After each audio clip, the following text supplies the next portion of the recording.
Assalomu alaykum. 6-aprelda o'tkazilgan milliy sertifikat imtihonida tushgan savollarga yechim qilishni boshlaymiz. Demak, quyidagi savollarimiz milliy sertifikat imtihonining birinchi smenasida tushgan 3 ta o'zaro bir-biriga bog'langan savol. Savolning mazmuni quyidagicha: radiuslari teng bo'lgan bir xil sharlar berilgan va zaryadlangan. Ularning energiyalari mos ravishda 6,4 millijoul va 3,6 millijoul. Sim bilan ular tutashtirilgandan so'ng ular o'rtasidagi energiyalar taqsimotini toping degan savol qo'yilgan. Demak, birinchi o'rinda nima qilib olamiz? Sharning energiyalarini topib olamiz. Sharning energiyasi Q fi taqsim 2 bilan aniqlanadi. O'z-o'zidan fimiz shar uchun potensial, ya'ni Q ko'paygan, fimiz K Q taqsim R bo'lingan energiyasi K Q kvadrat taqsim 2R ga teng. O'z o'rnida bu yerda Q1 zaryadini topib olamiz. Q1 zaryadimiz teng bo'ladi. Izosida 2 energiyasini ko'paytiraman radiusga bo'laman K ga. 2 ko'paytiraman 64 10 usti minus 4 bo'lsin. Bitta belgi suramiz. Radiusi R ga teng, K ga teng bo'lsa. 64 dan ilzosi 8 kelib chiqadi. 10 usti minus 2 dan 1 taqsim 100 kelib chiqadi. 8 taqsim 100.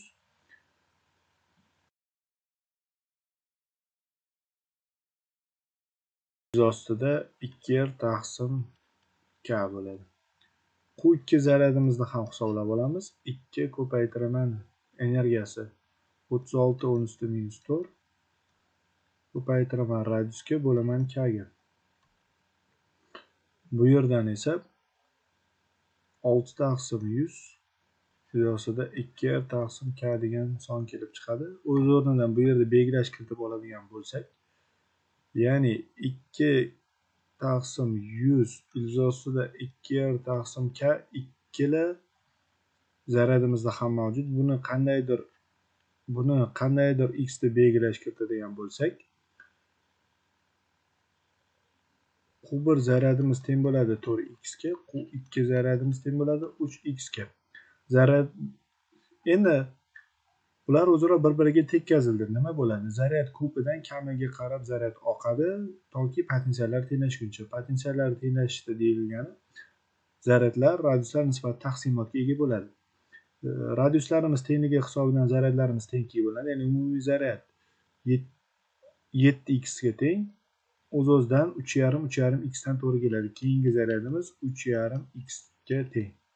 Savolda ikkinchi sharning energiyasi qanday bo'ladi degan savol qo'yildi. Ikkinchi sharning energiyasi degani ikkinchisini keyingi energiyasini hisoblashimiz kerak. Ya'ni K Q1 shtrix K Q2 shtrix taqsim K Q2 shtrix kvadrat taqsim 2 Q2 shtrix keyingi zaryadimiz. Ya'ni K taqsim 2R ko'paytiraman 3,5 deganimiz 8 taqsim 2 x ning kvadrati. X'imiz teng edi, bu o'rniga o'rin olib kelib qo'yamiz. K taqsim 2R ko'paytiraman 49 taqsim 4 ko'paytiraman x'imiz teng edi 2 taqsim 100 ning kvadrati ko'paytiraman 2R taqsim K ga. Izlari yechib ketib javob bo'ladi. Soddalashtiradigan bo'lsak, suratdagi 4 bilan 4 qisqaradi. 49 taqsim 10 yokida 4,9 millijoul degan javob kelib chiqadi. Ikkala sharda ham energiyalar teng taqsimotga ega bo'ladi. Bu degani 33-savolimizning javobi A ga teng. Birinchi shar qanday energiya yo'qotadi? Birinchi sharning energiyasi dastlab 6,4 millijoulga teng edi. Keyingi energiyasini topadigan bo'lsak, keyingi energiyasi o'z-o'zidan 4,9 millijoul bo'ladi. O'rtada yo'qotgan energiyasi delta barobar ayirib hisoblab qo'yamiz. 6,4 ayiramiz 4,9. Bundan 1,5 millijoul degan javob kelib chiqadi. Ya'ni 34-savolimizning javobi F bo'ladi. 35-savolimizning javobi esa sim qancha energiya yo'qotadi? Bu holatda birinchisi 1,5 millijoul energiya yo'qotdi. U energiyani nimaga yo'qotadi? Ikkinchi sharga uzatadi. Ya'ni 3,6 millijouldan ikkinchi sharimiz energiyasi 4,9 ga oshdi. Ya'ni 1,3 ga ko'paydi. Birinchi sharimiz 1,5 millijoul yo'qotdi, ikkinchi sharimiz 1,3 millijoul energiya oldi. O'rtada yana 0,2 millijoy energiya qoldi. Bu aynan o'rtadagi sim qizishi natijasida yo'qolgan. Ya'ni bu degani javobimiz D ga teng. Eslatma. Bizda javoblarimiz aynan sertifikatda tushgan savollarning javoblari bilan bir xil emas. Javoblarimiz farqli bo'lishi mumkin. O'shani hisobidan o'zingiz uchun to'g'ri javobni bilib olishingizni o'zi yetarli biz uchun. Navbatdagi savol. Quyidagicha sistema berilgan. Bu jismlarning massasi 4 kilogrammdan va o'zaro ip bilan bog'langan rasmdagi kabi alfa burchagi bizning inson qiymati 45 gradusga teng edi. Savol qo'yilgan. Oldinga yo'nalgan 60 newton kuch qo'ysak, jismlar sistemasi qanday tezlanish oladi va albatta o'rtadagi ipning taranish kuchi qanday bo'ladi? Birinchi o'rinda qo'yilgan kuch jismlar sistemasini qo'zg'ata oladimi? Shuni hisob-kitob qilishimiz kerak. Shunga qarab tezlanish olish olmasligini aniqlab olamiz. 60 newton barobar kamida yengib o'tishimiz kerak bo'lgan kuch ishqalanish kuchi. Shundan kattami kichkinaligini aniqlab olsak yetarli. Demak, ishqalanish kuchini hisoblab olamiz. 0,5 ishqalanish koeffitsiyentini ko'paytiraman. Umumiy massamiz 8 kg ko'paytiraman G ga. Bundan kelib chiqadi 40 newton. Demak, ishqalanish kuchimizni yengib o'tishga yetarli, o'z-o'zidan tezlanish oladi. Sistema tuzib olaman ikkita. Demak, birinchi jism uchun sistema oldinga yo'naladigan kuchlarimiz MA. Buni harakatiga qarshilik qiladigan kuchimiz F ishqalanish ortga. Jismlar sistemasining reaks kuchi N reaks kuchi yuqoriga, og'irlik kuchi mg pastga. O'rtadagi taranish kuchi oldindagi jismni orqaga tortadi. Ya'ni T sinusi pastga bosadi, T kosinusi bo'lsa orqaga tortadi. Ishqalanish kuchi bilan birgalikda. Ya'ni o'z-o'zidan birinchi jism uchun sistemamiz teng bo'ladi. MA barobar oldinga yo'naladigan kuchimiz F, ortga yo'naladiganimiz F kosinus alfa minus F ishqalanish, ya'ni ishqalanish kuchi mu ko'paygan n. N reaks kuchimiz yuqoriga n reaks kuchi T sinus bilan mg miz pastga. Bu degani mg plus T sinus alfa degani. Ikkinchi sistemamizda esa nima bo'ladi? Endi T kosinus alfa bu jismni oldinga tortadi, orqadagini oldinga tortadi, oldindagini orqaga. O'z-o'zidan shuni natijasi tezlanish oladi.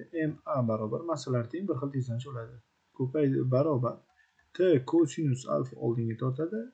Ishqalanish kuchi hali harakatga qarshilik qiladi, ya'ni mu n. N reaks kuchimiz bu uchun n yuqoriga mg pastga, F ishqalanish kuchimiz ortga, T kosinus alfa buni esa yuqoriga tortadi. Ya'ni n reaks kuchi bilan yuqoriga yo'nalgan bo'lib qoladi bu jism uchun. Bu degani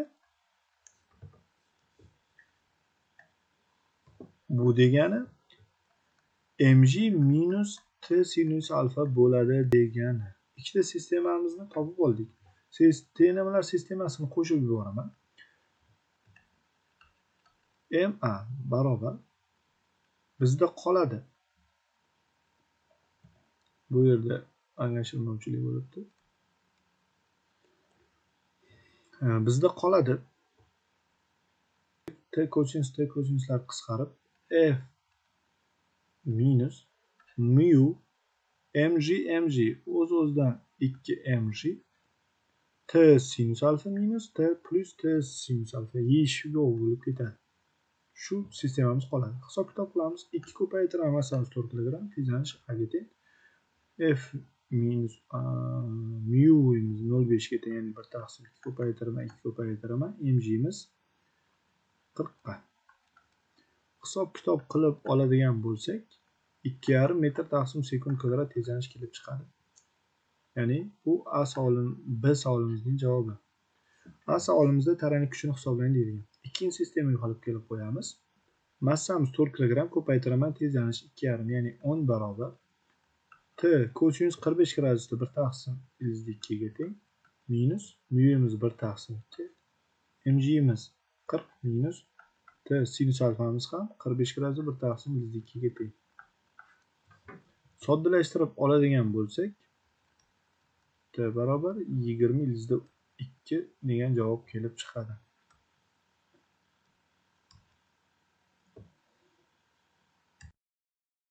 Navbatdagi savol. Ikkinchi statsionar orbitadagi elektronning to'liq energiyasi berilgan. 5-statsionar orbitadagi kinetik energiyani hisoblang degan savol qo'yildi.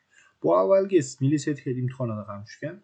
Ikkinchi smenamizda ham bu savol takrorlanadi. Faqatgina potensial energiyani toping degan savol bo'lgan. O'xshash savollar.